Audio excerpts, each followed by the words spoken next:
Reading music. music is just simply communicating on paper what you want somebody to play. That's it. It's like reading a book. Yeah. And it allows the musician to walk into a situation and, having not even ever met the people he's playing with before, be able to do a performance right there on the spot. It enables people to produce music quickly together. And that's why people do it, is because it saves a massive amount of rehearsal time and learning time on complex pieces of music, that if somebody can just sit there and read it, you know, they can, just save everybody a lot of time and money, basically, right? But a good reader is somebody who can read music like that, not sound, or better put, not feel like they're reading. Because a lot of people will read, but the music will get real stiff because the focus is on the reading as opposed to being on the actual groove and feel and all that stuff. The natural things that you would normally do when you just play. Those kind of can take a back seat when somebody's focusing on reading. So, a real good professional reader is able, if you weren't watching him and knowing that he was actually reading, you wouldn't be able to tell, because the music's just as strong. All right. But that being said, it takes a lot of time and practice to get it. It's not an easy thing to learn, in the respect that it's especially for somebody who can already play. It's just like, man, it's just tedious sit down work. But for example, if I put up this, I'm going to do a screen sharing thing here. Get my $7 a month worth. And it's worth every dollar of it, Yeah, it too. is. It actually is very handy, because this, I can put something. I don't have to send it to you and go through all that stuff.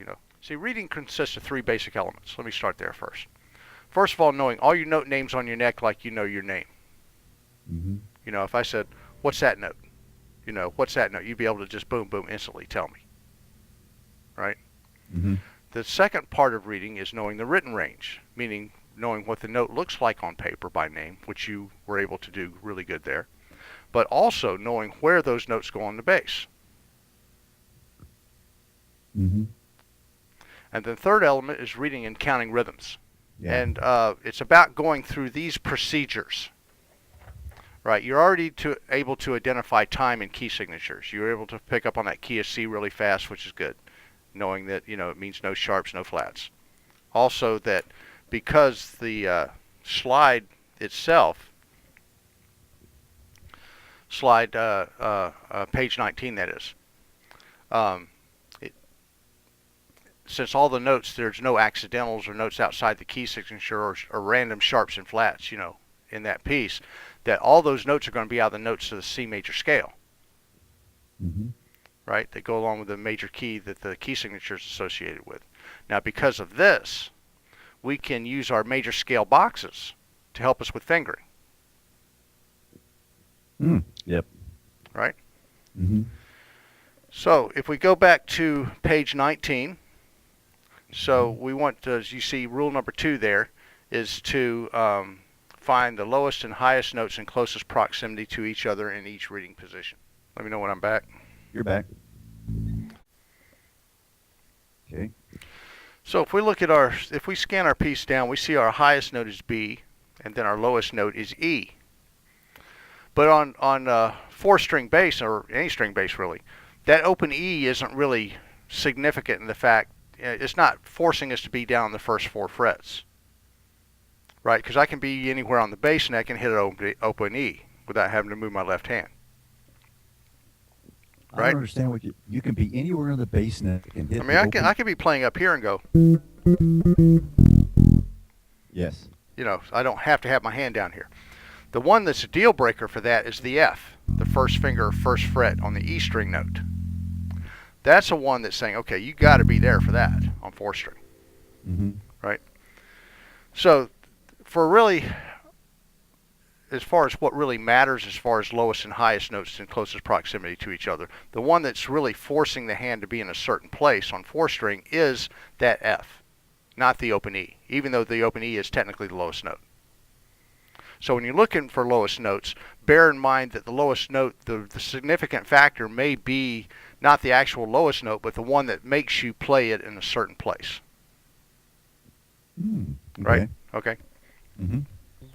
So if I take my B and then my open E or F, right, the next thing I want to do is that step 3 in the rules, which says go down from the highest to the lowest note, right, in the major scale indicated by the key signature, in the reading position you're working on, calling out note names to establish a fingering. So the reading position is position 1. Right. Right. So we want to go down from that high B to the low E in the C major scale because we're in the key of C. Mm-hmm. So basically we're going to be working out of the 3 box of the C major scale. Because remember, all boxes start on the lowest starting point on the E string. That's where we give it our box name, right? The lowest note in C major scale is E, the 3. Oh, yeah. Okay, now I understand. Right? Yeah. So if I go down the C major scale from this B to this low E, the next thing I got to know is the notes of the C major scale. Mm-hmm. Right? So you know the note names of the C major scale. Yep. Right? If not, you might want to write them down and look at them that way. Right? But anyway, so I go down B, A, G, F, E, D, C, B, A, G, F, E. I just played every note on the page and established a fingering for doing it. Mm-hmm.